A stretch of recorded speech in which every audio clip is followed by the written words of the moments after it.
Hey, welcome back to Mr. Wallen's Neighborhood. We're here on Tiki Tuesday, about to make some new cocktails, teach you guys a few new ones.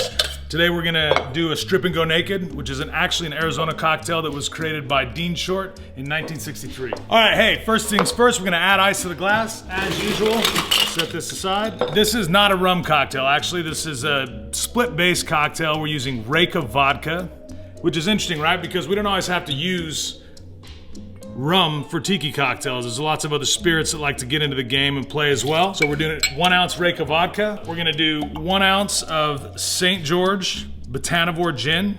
This is pretty close to a London style dry. Now what we're gonna do is we're gonna add some lime juice. 1/2 ounce, we wanna get that good acid content. We're gonna do 1 ounce of orange juice. Fresh squeezed. And then we're gonna do 1/2 ounce of this Giffard Grenadine. So this is a traditional pomegranate grenadine. And again, I'm following the sort of classic idea of this tiki cocktail. Add ice to the tin and shake.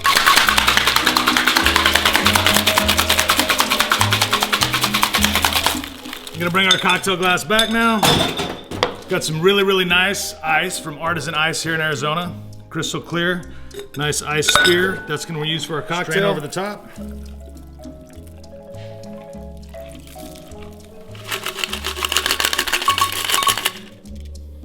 This cocktail is a beer cocktail. So this is actually supposed to be sort of sessionable, something you can drink plenty of, and it's also supposed to be very refreshing. This is Valley Beer Light. So this is actually a local brew as well.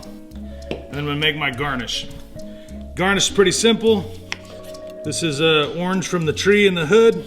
And then we're gonna use some of these filthy maraschino cherries. Got this cherry here. This is sort of how you make these good looking garnishes. So we're gonna add that. Gonna add the garnish. Maybe just a touch more beer on that bad boy. Voila. Cheers.